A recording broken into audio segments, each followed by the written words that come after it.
নমস্কার বন্ধুরা।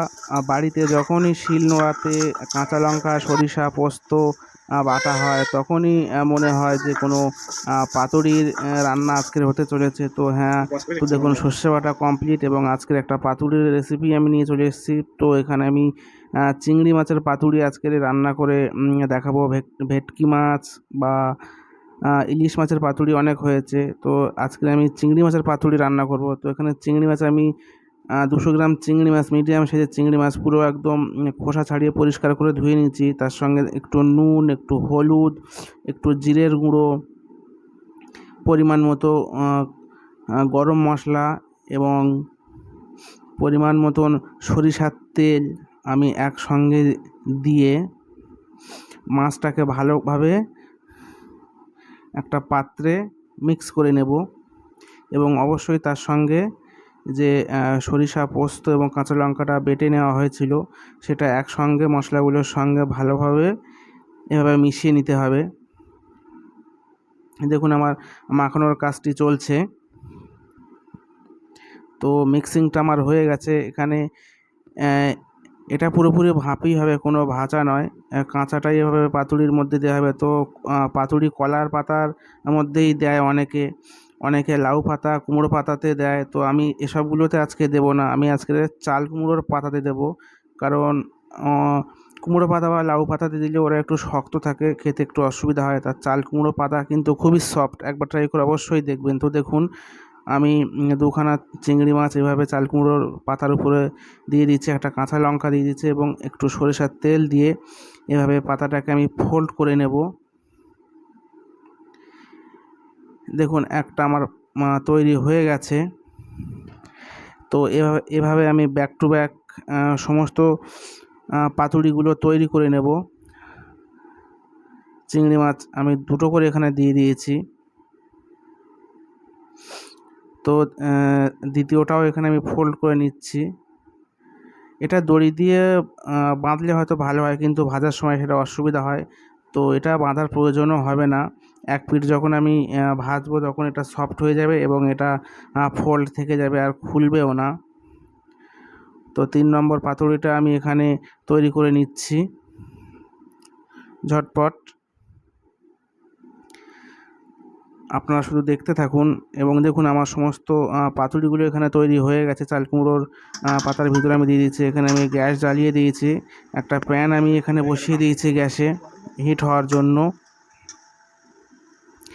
তো তেল আমি এখানে দিয়ে দিচ্ছি প্যানটা গরম হওয়ার পরে।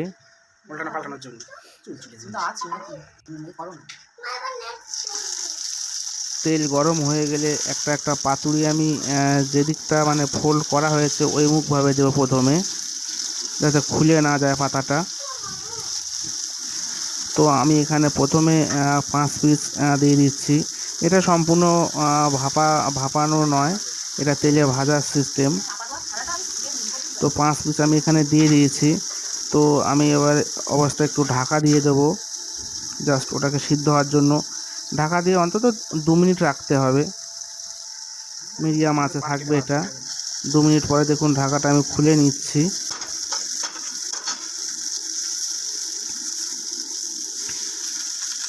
অ্যাকচুয়ালি আজকের আমার মিসেস এটা করছে, আমি জাস্ট ভিডিওটা বানাচ্ছি। তো দেখুন ওপিঠটা পুরোপুরি ভাজা হয়ে গেছে। তো এভাবে উল্টে দিতে হবে আস্তে আস্তে হাতে, যাতে খুলে না যায় এবং চিংড়ি মাছটার ভেতর থেকে বের হয়ে না যায়। তো দেখুন আমার প্রথম পিঠটা পুরোপুরি ভাজা হয়ে গেছে। তো এই অবস্থায় ফের সেকেন্ড পিঠটা ভাজা হওয়ার জন্য আবার ঢেকে দিতে হবে 2 মিনিট। তো দেখুন ও পিঠটাও ভাজা মোটামুটি হয়েই গেছে।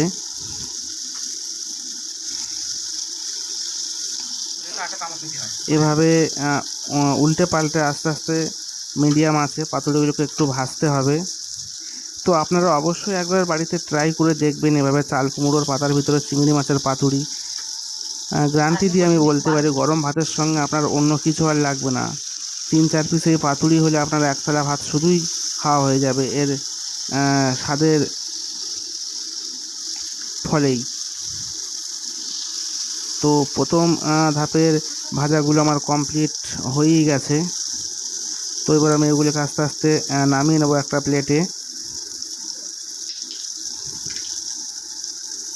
বাড়িতে অবশ্যই আপনারা একবার ট্রাই করবেন। তো প্রথম ধাপের 5 পিস আমার ভাজা হয়ে গেছে। তো আপনারা আমার চ্যানেলটিকে লাইক করে চ্যানেলটিকে অবশ্যই সাবস্ক্রাইব করবেন এবং এই রেসিপিটাকে আপনার অন্যান্য আত্মীয় স্বজনকে একবার অবশ্যই শেয়ার করবেন। আর বাড়িতে বানিয়ে অবশ্যই আপনারা খাবেন এবং কমেন্ট করে অবশ্যই জানাবেন কেমন হয়েছে। দেখুন আমার সেকেন্ড পর্যায়ের যে 4 পিস বাকি ছিল সেটাও ভাজা কমপ্লিট হয়ে গেছে। তো সমস্তগুলো আমার পাতুরি ভাজা হয়ে গেছে, এবার আমার খাওয়ার পালা। তো দেখুন আমি এখানে উচ্ছে আলু মাখা নিয়েছি, ঝাঁকড় আলু ভাতের মাখা নিয়েছি এবং পাতুরি নিয়েছি আর ডাল। ওহ, কত সুন্দর মানে ভাপা সিদ্ধটা হয়ে গেছে, টেস্টটা দারুণ হয়েছিল। আপনারা অবশ্যই একবার খেয়ে দেখবেন কেমন লাগে। শুধু ভিডিওটি ভালো লাগে অবশ্যই লাইক করবেন এবং চ্যানেলটিকে অবশ্যই সাবস্ক্রাইব করে পাশে সমর্থন করবেন। অন্যকে ভিডিওটা শেয়ার অবশ্যই করবেন এবং কমেন্টে অবশ্যই জানাবেন কেমন হয়েছে। ধন্যবাদ, আবার দেখা হবে পরের ভিডিওতে।